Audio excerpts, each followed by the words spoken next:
Bloodstock is my favorite book I've read by him by far. Easy.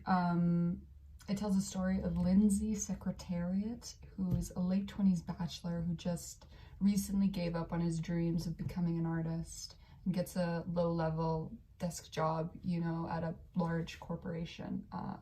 He soon discovers that this corporation called Epona, BLD, is turning their workers into half horse, half human monster hybrids to exploit labor from their workers. And they do this by performing mass ritual sacrifice to an ancient Celtic horse god. So it's got the drama from Flight from Rome. It's got the weird vagueness on certain topics of Saint Deer, and it's got the DIW vibe just in how it's told from the perspective of the only uninformed person in a room full of informed people. He slowly figures it out though. It's like kind of like whatever. It's like a mystery. It's a book. Whereas DIW was just like, fucking, I don't even know what that was, God. The way that it's vague is he only chooses to focus on certain things. So he never explains what Epona BLD does. We don't know what they make. We don't know what they do. We don't know what Lindsay's job is. They never explain that.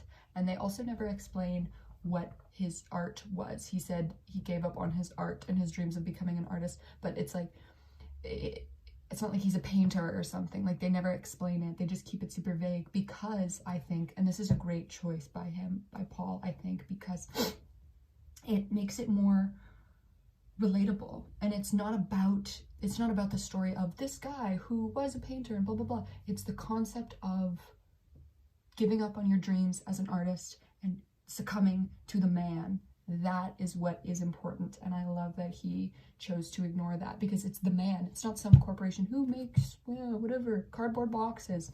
No, it's just a corporation. It doesn't matter. Oh, I love it. I think he wanted to be a poet, just in the way that he speaks, or some sort of writer or something. Playwright, something like that. That's what I imagine. If the plot sounds familiar to you, you would be right, I think. You may be thinking of Boots Riley's 2018 film, Sorry to Bother You, which... this book was released in 2006, okay? So that is something. Now, as soon as Sorry to Bother You was released, Paul got in some trouble for the things he said. Now, let me just explain the difference quickly. It's very similar, but Boots Riley's film is, I just watched it to do this, but they both are about exploiting labor in their workers by turning people into half horse, half human creatures. The difference is Sorry to Bother You is a lot more about race. It's more about like new age slave labor. Whereas this is just like companies are evil. Like the whole thing is Cassius Green is like the protagonist in the film, and it's played by Lakeith Stanfield, and he's a telemarketer, and the way he gets up and up with the big wigs is by using his white voice, played by the one and only Tobias Funke from Arrested Development, my man. As always, we'll be getting that out to you right away. So yeah, his is Boots Riley's is a lot more about race, and his is more about, I guess, trippiness, because it's kind of like Suspiria. Like he thinks it's all normal, and then he realizes it's like some whack ritualistic shit going on in the back room, you know what I mean? Anyways, Paul tried to sue Boots Riley for stealing his idea. He didn't win. Boots Riley can afford a nice, Hollywood lawyer, and Paul can't. So that's kind of sad. I don't know if he did steal his idea, because this, as famous as Paul is, he's not.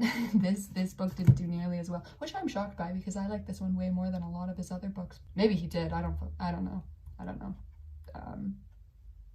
But to say there's an expression is to work them like a horse. you know, and Animal Farm, you know, like Boxer in Animal Farm is like the worker man horse. I don't think he personally ripped him off. Maybe he did, but at one point in the courtroom, Paul was asked to leave because of uncivil behavior. I don't know. I can imagine him like screaming and throwing a tantrum and like pointing and screaming and crying. But I don't know. I'm so nervous because I've only read up to 2019 in B4SL, but because this was in 2018, this whole lawsuit, so I'll be getting to it soon. I'll see what he had to say on it, but I'm really nervous that he's going to say some racist shit. I know that's bad. He hasn't been racist before.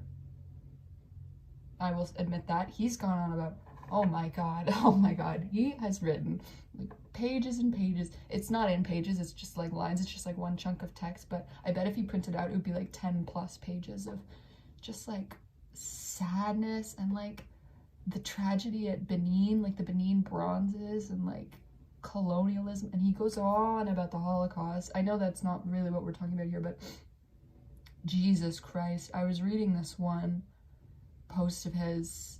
It's definitely gone now. I don't know where it was a while ago, actually, now that I think about it, but I should have written it down. But he was like saying that the fact alone that humans committed the Holocaust and were capable of doing that excuses all postmodern look back and say, oh, that was horrible how we did that, to now say, oh, that was awful that we did that. Doesn't matter anymore. We are all damned to hell as a species. Like, the fact alone that that happened, no amount of apologetics, no amount of, wow, we were so naive back then, nothing can ever fix that. We, all humans, forever are going to hell and are evil. He's so... I want to get my thoughts fully in order before I talk in length about this, because right now I just want to say he's depressed. But it's so much more than that, you know? He's so, like,